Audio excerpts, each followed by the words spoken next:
नमस्ते। आज मेरे साथ थिएटर के एक बहुत ही जाने माने जो थिएटर को प्रेजेंट हम सब लोग जो देखते हैं उसमें इनका एक अहम रोल होता है, गोपाल सिन्हा साहब हैं। गोपाल जी नमस्ते और स्वागत है आपका। अब नमस्कार। सबसे सबसे पहले तो गोपाल भाई मैं इसलिए आपको ये करूंगा कि ये एक ऐसा माध्यम है किसी भी कलाकार के लिए जो बहुत ही वाइब्रेंट है, खास करके थिएटर की इंस्टेंट है, सामने जो है उसकी प्रक्रिया तुरंत आती है और उतना ही चैलेंजिंग भी है। तो जी, पहली चीज गोपाल भाई कि इधर मैंने एक फर्क तो देखा, मतलब मैं इतने दिनों से यहाँ देख रहा हूँ, पूरे भारत में एक फर्क मैंने ये देखा कि अब जी, लोग थोड़ा थिएटर की तरफ भी टिकट लेके देखने लगे हैं। नहीं तो बिल्कुल। पहले तो ये चाह तो मैं इस पे एक बताओ, एक पहले तो वर्तमान में थिएटर की स्थिति को आप कैसे देखते हैं? इसका रुझान बढ़ा जी, क्योंकि जो भी बड़ा एक्टर हुआ है इस देश का बड़ा एक्टर जी, वो कहीं ना जी, कहीं थिएटर से जुड़ा रहा है। और थिएटर का एक दूसरा क्रिएटिविटी की बात होती है, कृत्रिम नहीं होता है। मैं जी, पहली बात आपकी थिएटर की स्थिति आज अपने देश पे कहाँ पे है उस पे एक थोड़ी टिप्पणी ले लूं, फिर मेरे दो चार प्रश्न हैं। जी, जी। देखिए, अगर हम बात करें किसी की जो एंटरटेनमेंट है, तो थिएटर जो है वो सबसे आगे आता है और थिएटर के रूप जो हम आज देख रहे हैं, उसके रूप अलग हो सकते हैं, मतलब जो आज से बहुत पहले भी कभी होता रहा है। हमेशा मंच आप कुछ मान सकते हैं, चाहे वो प्रोसिनियम हो, ऑडिटोरियम का हो, चाहे खुले में हो। तो जो ये नाट्य कला है, नाट्य विधा है, ये जैसा सभी जानते होंगे कि ये तो एक सदियों पुरानी कला है। उसके रूप विकसित होते रहे और जिस विकसित रूप की आज हम बात करेंगे यहाँ पर, कि क्योंकि हमारा पूरा समाज जो है वो उसके सामने बहुत सारे विकल्प भी हैं एंटरटेनमेंट के लिए। तो जहाँ तक मैं समझता हूँ आज हमारे जो थिएटर है, जो रंगमंच है, उसका विस्तार काफी हो चुका है। उसमें आधुनिकीकरण बहुत हो चुका है, बहुत सी चीजें जुड़ गई हैं जिसने कि थिएटर को नया आयाम दिया है। अब मैं बात शुरू करूंगा, जब भी आपने बात कही थी कि क्योंकि आज की जो हमारी वर्तमान स्थिति है उसमें आपने कहा कि ये देखने को आ रहा है, जो सुखद स्थिति है कि लोग टिकट देख के ऑडियंस आ रही है। ये एज ए थिएटर पर्सन ये मेरा भी आंकलन है कि पिछले कुछ समय से, हम यूं कहें कि कोरोना के थोड़ा पहले से और कोरोना के थोड़ा बाद, ये स्थिति बहुत इंप्रूव हुई है कि हम जब कोई भी नाटक कर रहे हैं, हम अच्छा बुरे की बात इसलिए नहीं करते कि बड़ा जजमेंटल है, वो डिपेंड करता है इंडिविजुअल के ऊपर कि क्या चीज चाहिए उसको। लेकिन अगर वो बात दर्शकों तक खबर पहुंच रही है और उसमें टिकट भी है, और टिकट चाहे वो 90 रुपए का हो, चाहे वो 300 रुपए का हो, चाहे वो 1000 रुपए का हो, उस हिसाब से अपने लोगों की सुविधानुसार लोग टिकट देख के आ रहे हैं। और ये मैं समझता हूं कि थिएटर के लिए बहुत सुखद संकेत है और ये इस बात को दर्शाता भी है कि हमारा थिएटर एक उस जगह पर पहुंच गया है जहां पर कि टीवी और मीडिया में जितने भी आपके ओटीटी भी आप देख लीजिए, रेडियो भी है, डिफरेंट एफएम चैनल्स भी हैं, उन सबके रहते हुए भी, उन सबके चैलेंजेस को पार करते हुए आज उस स्थिति में है कि दर्शक टिकट देख के भी आ रहा है। जी जी जी जी। और आप कुछ इसी संबंध में अगर नहीं आपको कोई हो तो। नहीं, मैं मेरे मेरे दो तीन प्रश्न हैं। देखिए ऐसा है गोपाल भाई, मैं एक चीज और समझना चाहता हूँ। थिएटर की जी, टोटलिटी जो मैं समझता हूँ उसमें एक एक्टिंग है और एक डायरेक्शन है। ये जी, हरदम एक और एक कहानी या जो नाट्य है जी, नाटक है, ये जी, हरदम एक चलता रहेगा कि एक्टर को लगता है कि मेरी वजह से चला, डायरेक्टर को लगता है कि मेरी वजह से, नाटककार जिसने एक अच्छी कहानी लिखी है उसको लगता है कि मेरी वजह से। लेकिन अब टेक्निक का भी एक बड़ा रोल हो गया है क्योंकि जी, आ, जी, उसके बहुत से हाव भाव, उसके जो बहुत सी चीजें वो टेक्निक भी आ गई हैं। और एक पांचवी चीज जो अब आ गई वो मार्केटिंग आ गई है। मैं इन विधाओं पे इसलिए आपसे बात कर रहा हूं कि कभी जी, कभी जी, हमारे जैसे मुझे बहुत ज्ञान नहीं है, लेकिन कभी कभी आप कहीं जाइए तो आपको लगता है कि यार मार्केटिंग तो बहुत अच्छी हुई थी, इतने अच्छे पोस्टर, इतना ज्यादा वो, लेकिन निकला नहीं अच्छा। और कभी कभी जिसका आपने नाम भी नहीं सुना, आपने किसी ने कहा कि जाके देखो, आपने कहा कि उसको देख जरूर लेना, अच्छा है। अब आपको लगता है क्या बात थी। मैं इस पे थोड़ा एक आपका थोड़ा एक जी, जी, रिएक्शन चाहूंगा। जी। देखिए, सबसे बड़ी बात तो मैं पहले अभी मैं जो हमारा मॉडर्नाइजेशन है, हुआ है हर हर फिज़ा में, उसका प्रभावित हमारा थिएटर को भी उसने किया है। लेकिन पहले मैं उस बात पे आता हूँ जो आपने बात करी कि अभी पब्लिसिटी की। देखिए, ये बात तो बिल्कुल सही है कि हमारा जो थिएटर है, अगर हम काम करने जा रहे हैं और उसका अगर हम प्रचार प्रसार नहीं करेंगे तो दर्शकों तक कैसे पहुंचेगा। और स्पेशली जब हमारे नगर कोई भी सीमा उसका इतना विस्तार हो गया है, तो ये तो उन दूरियों को कम करने के लिए और लोगों को आकर्षित करने के लिए ये तो बहुत आवश्यक है कि हम अपनी जो भी हम नाटक तैयार करके मंच पर ला रहे हैं उसका उचित प्रचार हो। क्योंकि अगर हम प्रचार नहीं करेंगे तो लोगों तक बात नहीं पहुंचेगी। आज से अगर हम कुछ सालों पहले देखें तो आपको बता रहा हूं आनंद जी की इसी लखनऊ शहर में रिक्शे घुमा करते थे और उसके ऊपर वो पहले टेप रिकॉर्डर चला करता था कि फला दिन ये नाटक होने जा रहा है रविंद्रालय में, उसका टिकट होगा या उसका प्रवेश निःशुल्क है, ये सब बातें होती थी। हमारे समाचार पत्र थे कभी कोई ऐसे कार्यक्रम हो उनको भी बहुत सस्ते में प्रचार हो जाया करता था। उस समय जो हमारा दूरदर्शन केंद्र हुआ करता जब वो 76 में लखनऊ में आया है, उसमें भी इस बात को प्राविधान था कि आपके अगले हफ्ते में या आने वाले दिनों में कौन सा प्रोग्राम, खासकर जो ये आपके मनोरंजन के प्रोग्राम है, नाटक है। लेकिन धीरे धीरे इन ये सब चीजों में जो भी नीतियां रही हो ये सब चीजें आउट हो गई। अब ना तो दूरदर्शन इस बारे में कोई प्रचार करता है, समाचार पत्रों में एडवर्टीजमेंट बहुत कॉस्टली हो गया है। अब जो प्रचार करने का साधन बचा वो बचा ये कि हम जगह जगह पूरे शहर में पोस्टर लगाएं। होर्डिंग लगाने में नगर निगम आ जाता है कि आप होर्डिंग यहां नहीं लगा सकते। तो इन सब चीजों ने हमारे जो उनके प्रचार में जरूर व्यवधान उत्पन्न किया है। उनके जो भी हम लोग थिएटर वाले हैं, दे आर इनोवेटिव, हम क्या करें, रास्ता ढूंढना पड़ता है।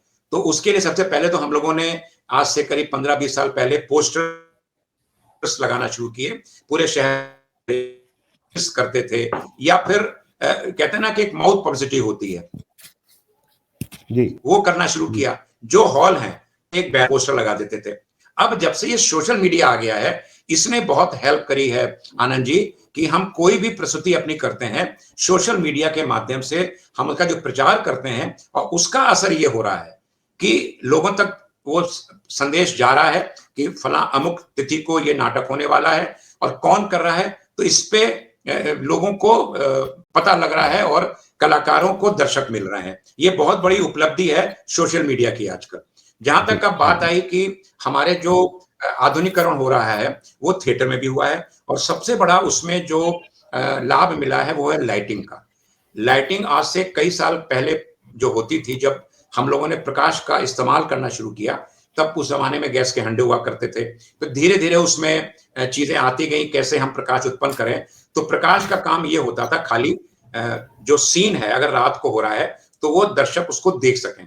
लेकिन धीरे धीरे आदमी का मानसिक स्तर बढ़ा, दर्शकों की अपनी अपेक्षाएं बढ़ी और कला में भी विकास होता चला गया। जब अभिनय में निखार आता गया तब ये लगा कि हम इस प्रकाश को कैसे, उस अभिनय की जो बारीकियां हैं उनको हम कैसे उभार सकते हैं। जैसे आपके फिजिकल मूवमेंट्स हैं, आपके एक्सप्रेशंस हैं चेहरे के, इनको हम उभारने में लाइट का इस्तेमाल करते हैं। लाइट में हम कलर इस्तेमाल करते हैं जिनको हम फिल्टर बोलते हैं।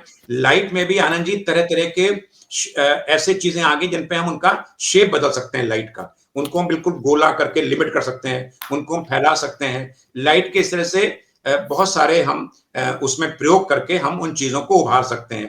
एक और बड़ा फायदा ये हुआ है कि जो मंच है उसमें हम किसी एरिया तक को हम अपने उस सीन को सीमित कर सकते हैं। मान लीजिए बहुत बड़ा मंच है, हमें किसी पीछे की तरफ सीन दिखाना है, तो हमारे पास लाइट की वो फैसिलिटी है कि हमने पीछे ही खाली उतना हिस्सा को प्रकाश में कर दिया, बाकी चीजें अंधकार में कर दी। तो लाइट का एक बहुत बड़ा फायदा ये हो रहा है कि अभिनय को, अभिनेता के जो एक्सप्रेशंस हैं, अभिनेता को जो फिजिकल जो पोस्चर है या जो उसके एक्सप्रेशंस के, उसके मनोभाव की जो दशा है, वो हम लाइट के माध्यम से उसको उभार सकते हैं। अब आई बात लाइट का, अगर हम बात करें थोड़ा हट के चलें तो अब एक इस्तेमाल होने लगा है एलईडी स्क्रीन्स का। कि मान लीजिए हम कोई मंच पे कोई दृश्य प्रस्तुत कर रहे हैं और हम नहीं चाहते हैं कि हम वहां पर इतने सारे लोगों को ला सकें, तो हमारा जो मल्टीमीडिया है जिसमें एलईडी आता है, हम उस एलईडी को भी अपने उन दृश्य में कुछ एडिशन करने के लिए हम उसको इस्तेमाल कर सकते हैं। अभी मैं उदाहरण देता हूं। अभी जो इनका हमारे राम करके जो अभी नाटक हुआ लखनऊ में, उसमें आपको बता रहा हूँ कि अद्भुत ये था कि उन्होंने पूरे जो हम लोग स्टेज पर डिफरेंट प्लाई बोर्ड के फ्लैट्स लगाते हैं, दरवाजे लगाते हैं, लकड़ी का इस्तेमाल करते हैं जगह जगह, उन्होंने पूरे स्टेज में चारों तरफ एलईडी स्क्रीन लगा दी और उन्होंने एलईडी में डिफरेंट अपना लैपटॉप के माध्यम से वो डिफरेंट जितने भी दृश्य हैं, अगर महल का दृश्य है, अगर पहाड़ का दृश्य है, अगर समुद्र का दृश्य है, वो सब उन्होंने अपने एलईडी पे चेंज करते रहे। अगर ये मान लीजिए कि अगर ये चीजें ना हो, अगर एलईडी ना हो, तो हम स्टेज पर अगर करेंगे, सोचिए कितनी विषम स्थिति हो जाएगी, हमको कितना सेट महंगा पड़ेगा, हमको डिफरेंट सीन्स लाने के लिए हमें समय भी चाहिए होगा, हमको अंतराल करना पड़ेगा। लेकिन इस टेक्नोलॉजी ने हमको बिल्कुल ऐसा कर दिया कि, और वो 3 डायमेंशनल है। दर्शक ये सोच रहा है कि वाकई में राम और उनकी सेना जो है वो समुद्र में पार कर रही है और वो समुद्र पीछे और एक्टर आगे हैं। महल लग रहा है कि वाकई में हम महल में बैठे हुए हैं। तो ये जो हमारी टेक्नोलॉजी ने एडवांस किया है और इसने पूरा हमको लाभ दिया है थिएटर को, और साउंड में भी यही आ गया है। साउंड में इतनी इंप्रूवमेंट हो गए हैं कि साउंड में अब पहले आपको याद होगा कि वो बड़े खड़े खड़े माइक लगते थे, ऊपर से माइक टांग दिए जाते थे। अब पेडिस्टल माइक्स आ गए हैं, अब लैपल माइक्स आ गए हैं जो छुपे रहते हैं। तो क्या है कि इन सब चीजों से अभिनय को, जो अभिनेता है उसको ताकत मिल रही है, और जो प्रस्तुत करता है या जो डायरेक्टर है उसको ये सब चीजें मिल रही हैं जिसका कि वो सदुपयोग करके अपनी प्रस्तुति को और बेहतर बना सकता है और आकर्षक बना सकता है। तो हम लोग पहले से बेहतर स्थिति में हैं। जी, मैं गोपाल साहब इसी में मैं एक इसलिए बात कर लूं कि ये जो आपने लाइट और साउंड का कहा, ये ठीक है, बात है, तकनीकी बहुत विकसित हो गई है और तकनीकी रूप से जो भी व्यक्ति इसको हैंडल कर रहा है उसको बहुत टेक्निकली बहुत अब, लेकिन मैं अभी भी ये मानता हूं कि दो कंपोनेंट होते हैं। अगर आप जो भी इसका तकनीकी, उसका एक क्रिएटिव पक्ष भी होता है, क्योंकि आप बेस्ट ऑफ टेक्नीशियन होने के बाद भी अगर आपको वो क्रिएटिविटी नहीं है आपके पास कि किसको कहां कैसे शेड करना, कैसे, तो वो शायद आपका, तो इसका सामंजस्य कैसे बिठाते हैं? क्योंकि आपके हिसाब से क्रिएटिविटी ज्यादा होना जरूरी है कि तकनीकी पक्ष को बहुत स्ट्रांग होना चाहिए? जरा मैं इस पे एक आपसे बात, देखिए ये आपने जो बात कही बिल्कुल आपने सही पकड़ा है, क्योंकि जब वो कलाकार जो है अगर उसमें वो पकड़ की अनुभूति नहीं होगी, जब उसे पकड़, कहते हैं ना ग्रेस्प करना हमें क्या चाहिए, तो जो डायरेक्टर है इसका थिएटर में ये सारा जो रिस्पॉन्सिबिलिटी है ये डायरेक्टर की होती है। इसीलिए हम लोग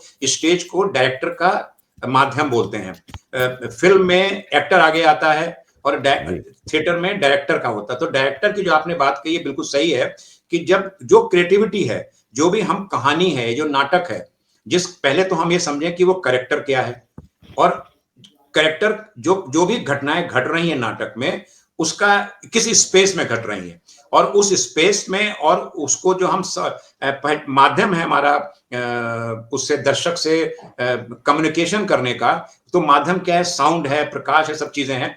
तो जो हमारी वो जो क्रिएटिविटी है वो उस डायरेक्टर की अपनी सोच पर, उसके अपने अनुभव पर डिपेंड करती है। और ये बिल्कुल आपने सही कहा, अगर हमारे पास वो पकड़ नहीं है, तो अगर हमारे पास वो अनुभव नहीं है या हमारे पास वो तकनीक का कि हम कैसे इसको पहुंचा पा रहे हैं, जैसे साउंड की बात कर लें, साउंड में अगर हमने म्यूजिक कोई बजाई और म्यूजिक जो अगर बजाई हमने प्लेबैक किया उसको, मतलब उसमें कोई शब्द नहीं है, खाली इंस्ट्रूमेंट है, और अगर वो उस आर्टिस्ट के मूड के साथ नहीं जा रही है, ये तो तय करेगा डायरेक्टर, तो ऑडियंस उसको समझ नहीं पाएगी, बल्कि वो आप इरिटेटिंग हो जाएगा कि यार ये है तो बड़े गंभीर विषय पे और म्यूजिक आ रही है बड़ी लाउड, बड़ी ढमाढम वाली, या मान लीजिए कोई हंसी का कोई माहौल है, म्यूजिक आ रही है बड़ी गंभीर टाइप की। तो ये तो चीजें हमारे जो डायरेक्टर है उसकी क्रिएटिविटी की जो स्ट्रेंथ है, जिसे बोलते हैं हम लोग की कलाकार की सामर्थ्य, एक तो उसको डायरेक्टर को ये समझ होनी चाहिए कि हम कौन सा दृश्य कैसे दिखाना चाहते हैं। अगर वो हम एलईडी इस्तेमाल कर रहे हैं, यदि हम किसी सेट लगा के इस्तेमाल कर रहे हैं, यदि हम साउंड का कोई बैकग्राउंड म्यूजिक कर रहे हैं, या आनंद जी हम लाइव म्यूजिक कर रहे हैं, वो किस तरह की कौन सी जाएगी, ये तो उसकी क्रिएटिविटी। दूसरी, जो कलाकार मंच पर आ रहा है उसकी भी अपने अभिनय सामर्थ्य पर डिपेंड करता है कि वो जितने भी आपने उसको एक स्पेस दी है क्रिएटिविटी की, वो उसमें कहां तक सफल हो रहा है और इसीलिए हम लोग बात करते हैं कि भाई वाह, उस अभिनेता ने कितना बढ़िया प्रदर्शन किया। तो ये सब बिल्कुल जुड़ी हुई चीजें हैं और इन सब चीजों में क्रिएटिविटी इज बिल्कुल फोर फ्रंट पर है। अगर जी क्रिएटिविटी नहीं होगी तो आप कुछ कर लीजिए, वो बिल्कुल असफल हो जाएगा। जी। मैं एक एक चीज और पूछूंगा, और वो इसलिए पूछ रहा हूं कि भारत का जो सबसे प्रीमियम है, और किसी भी थिएटर, किसी भी कलाकार का जो ड्रीम वो है, वो एनएसडी होता है, नेशनल स्कूल ऑफ ड्रामा। मक्का है एक तरह से भारत में, और बेहतरीन आर्टिस्ट भी उसने वहां से दिए हैं। जी लेकिन 1959 में वो जब शुरू हुआ, 60 के दशक में, NSD, उस समय भारत की जी जी पॉपुलेशन 43-44 करोड़, आज 142 करोड़। लेकिन वो ले दे कि वो एनएसडी के बाद हम दूसरा एनएसडी नहीं, क्यों नहीं बना पाए, और उसकी जरूरत है। मैं इस पे जरा आपसे पूछना चाह रहा हाँ। देखिए, ऐसा है कि एनएसडी जो बना 60 के दशक में, उसने ये बिल्कुल जो हमारे यहाँ पूरे भारत में स्पेशली आज़ादी के बाद लोग अपने अपने शौकिया तौर पर, और प्रोफेशनल भी था, एक कमर्शियल थिएटर भी था, वो सब चल रहा था। और एक बहुत ज़रूरत थी कि हम किसी भी चीज़ को प्रशिक्षण में बांधें, और वो it happened with the NSD. ये 60 के दशक की बात है। और ये बात जब हम लोगों ने भी 70 के दशक में, जब हम लोगों ने इसको, हम लोग यहाँ पर आए, तो हम लोग को भी लगा, हमने भी आज तक कोई ट्रेनिंग नहीं ली। लेकिन हमारी ट्रेनिंग क्या थी कि जो हमसे सीनियर्स थे, जो हमसे अनुभवी लोग थे, उनके साथ काम कर करके आप स्वतः बहुत कुछ सीखते जाते हैं। लेकिन जब हम बात करते हैं कि स्कूल, जैसे पहले था गुरुकुल की प्रथा थी, आप गुरु से पढ़ने जाते थे, बाद में फिर वो स्कूल आ गए, फिर वो एक अलग टाइप का एक डिसिप्लिन एटमॉस्फेयर बना। उसमें जो प्रशिक्षण होता है वो निश्चित तौर पे उसकी एक दिशा निर्धारित होती है, और वहां पर एक अनुशासन भी होता है, और एक सब कुछ समय के अंदर चलता है और निर्धारित दिशा में। एनएसडी से बात बहुत फायदे हुए, और हमने देखा भी कि एनएसडी के जितने भी शुरुआती दौर के वहां के प्रशिक्षार्थी थे, या जिन्होंने वहां से निकला प्रशिक्षण के बाद, वो धीरे धीरे हमारे हिंदुस्तान में नहीं, उन्होंने पूरे दुनिया भर में अपने नाम को स्थापित किया, रंगमंच में या फिल्मों में, किसी भी माध्यम में। धीरे धीरे इसकी आवश्यकता बहुत महसूस की जाती रही, आज भी कर रहे हैं। लेकिन ये सब बहुत देर से लोगों की, या कहिए कि जो हमारे नियम बनाते हैं या नीति बनाते हैं, वो बहुत देर समझ में आया। अब आपने जो बात करी एनएसडी क्यों नहीं आया, एनएसडी ने विस्तार किया है अपना। उसने हूं। उस अच्छा। दिल्ली को दूसरे क्षेत्रों तक पहुंचाने की कोशिश करी है। सिक्किम में, बेंगलोर में, नॉर्थ ईस्ट में इन्होंने अपने अपने एनएसडी के एक्सटेंशन सेंटर्स खोले हैं। वो बात जरूरी कि वो उस तरह से पूरी तरह से नहीं है, वो 1 साल का कोर्स करते हैं, लेकिन उसका विस्तार हुआ है क्योंकि वो जरूरत महसूस की जा रही है। ऐसे ही जो हमारे यूपी में ही तभी एनएसडी के तुरंत बाद उपलब्धि रही भारतीय नाट्य अकेडमी की, वो लखनऊ में खुला, जो राज बिसारिया जी के अपने प्रयासों से हुआ, और आज वो पूरे देश का एनएसडी के बाद दूसरा बहुत महत्वपूर्ण केंद्र है नाट्य प्रशिक्षण का। बीएनए के भी बहुत से ऐसे लोग आज अपना नाम रोशन कर रहे हैं, या उन्होंने, उनकी योगदान, उनकी भूमिका बहुत इंपॉर्टेंट रही है। अब आनंद जी, दूसरे स्टेट है, जैसे एमपी है, वहां पर भी Madhya Pradesh school of drama खुला है भोपाल में। ऐसे ही अब मैं देख रहा हूं, जो मेरे नोटिस में आया कि बहुत सारे जो एक प्रतिष्ठित यूनिवर्सिटीज हैं, पंजाब में, पटियाला में, इवन इलाहाबाद में, और ऐसे बहुत सारे ऐसे केंद्र हैं। वो एक है वहां पर मध्य प्रदेश में, और महाराष्ट्र में 2 इंस्टीट्यूट हैं। उन्होंने भी क्या किया है, बाकायदा उन्होंने रंगमंच में, थिएटर में बैचलर ऑफ आर्ट्स और मास्टर ऑफ आर्ट, इस तरह के उन्होंने ब्रैकेट में थिएटर एजुकेशन उन्होंने शुरू कर दिया है। ये बात जरूरी है कि ये थोड़ा सा फर्क इस मामले में है कि एनएसडी या जो इनके जो एक्सटेंशन सेंटर्स हैं, या जो हमारा भारत नाट्य अकेडमी है, यहाँ पर प्रैक्टिकल भी साथ साथ चलता है। जो कोर्सेज यूनिवर्सिटीज चला रही हैं, वहां पर थ्योरेटिकल ज्यादा है, तो वहां पर जरूरत है प्रैक्टिकल को भी पूरा मिक्सअप करने, क्योंकि it is a performing art, और परफॉर्मिंग आर्ट में अगर हम खाली किताबों तक सीमित रहेंगे तो बात नहीं आएगी। तो जो आपकी चिंता है वो बहुत हद तक आगे बढ़ रही है, लेकिन उसमें जितनी तेजी से काम होना चाहिए, उतनी तेजी से काम की अभी अपेक्षा बाकी है, शेष है। जी जी। मैं अब अंतिम में एक, गोपाल भाई, एक चीज आपसे पूछ लूं। मुझे हरदम एक चीज अजीब सी लगती है कि बहुत से जो थिएटर में, और बहुत ऐसे हैं जो बहुत अच्छे कलाकार हैं, मौका जो आज की तारीख में कहीं पे भी रंगमंच जो उपलब्ध होता है, और या जो थिएटर, वो बहुत महंगा है। मतलब आदमी का अपने वो 2-2 4-4 महीने तक लगा रहता है अपने ही घर से अब फिर वहां जाके अगर कोई 10-20-25-50 हजार रुपए इसका मांगने लगे थे। इस पे मुझे लगता है कि एक सामूहिक स्वर में बात होनी चाहिए, क्योंकि अगर कोई थिएटर कर रहा है तो ठीक है, उसका उसका दुरुपयोग ना हो, लेकिन उस पे पैसा लेना मेरे हिसाब से, क्योंकि वो कहीं ना कहीं स्टेट क्राफ्ट को, स्टेट सारी चीजों को आगे बढ़ा रहा है। मैं इस पे एक छोटी टिप्पणी चाहूंगा, क्योंकि बहुत महंगे हो गए हैं अब किसी भी शहर में थिएटर बहुत, मतलब जगहें बहुत महंगी हो गई हैं। देखिए, बिल्कुल आप कह रहे हैं कि ये तो हम खुद महसूस कर रहे हैं कि पहली बात तो कि जो जितने भी थिएटर हैं वो सब बहुत महँगे हैं। अगर हम सरकारी जो थिएटर्स की बात करें जहाँ प्रेक्षागृह हैं, वो बहुत महँगे हैं और वहाँ पर अगर महँगे हैं उसके बाद अगर आप ले भी लें, तो वहाँ पर सुविधाएँ उतनी हमको नहीं मिल पाती हैं। हाँ, ये स्थिति जो है वो प्रदेश और अलग प्रदेश जो है वो अगर हम हिंदुस्तान में अलग-अलग जाएँ, वहाँ पर ये स्थिति कहीं कहीं कमी है, कहीं बेहतर है, लेकिन हैं बहुत महँगे। अब जहाँ तक दूसरी बात आती है करने की, एक बात ये हो रही है कि जो अब जैसे मान लें सेट लगाना है वो भी बड़ा महँगा पड़ता है। दूसरी बात क्या हो रही है कि अब जो हमारे आर्टिस्ट हैं, अभी तक क्या होता था कि जो शौकिया रंगमंच जो है, वो बहुत बड़ा कंट्रीब्यूशन था थिएटर को ऊपर उठाने में। जबकि साथ ही साथ कमर्शियल थिएटर चल रहा था। ऐसे बहुत सारे ग्रुप्स हैं, इवन आजकल भी जो मुंबई में हमारे इतने फिल्मी एक्टर्स हैं, वो सब लोग थिएटर में आ रहे हैं और इसको एक कमाई का जरिया बना रहे हैं, क्योंकि उनके नाम से लोग दर्शक आते हैं, वो 1000, 2000, 2500 जो भी टिकट की बात करें, वो लोग देने जाते हैं। जबकि वो हमारे अगर कोई लखनऊ का स्थानीय एक्टर है, वो कितना भी अच्छा एक्टर हो, उसको उतने टिकट में नहीं जाएगा। तो क्या हो रहा है कि जो प्रोडक्शन कॉस्ट है, अब जब आर्टिस्ट काम करने आता है, क्योंकि अब आज नौकरियां है नहीं लोगों के पास, और दूसरी बात ये है कि जो लोग जुड़ रहे हैं, उनको ये लगता है कि आज हम थिएटर में जाएंगे तो हम कल को फिल्मों तक पहुंच जाएंगे, हम मुंबई पहुंच जाएंगे, हम ओटीटी तक पहुंच जाएंगे। तो जब वो आ रहे हैं तो इस अपेक्षा से आ रहे हैं कि हम अगर थिएटर में कुछ काम कर रहे हैं तो जो हमारा समय गुजर रहा है, जब तक कि हम फिल्म में नहीं जाते हैं, तो हमारी रोजी रोटी का साधन क्या है? तो now they have started demanding पैसा। और मुझे लगता है ऐसे कलाकार होने के नाते कि उनको पैसा मिलना चाहिए, कि जब हम मेकअप आर्टिस्ट को पैसा देते हैं, जब हम म्यूजिशियन को पैसा देते हैं, तो जो एक्टर आ रहा है उसको भी पैसा मिलना चाहिए।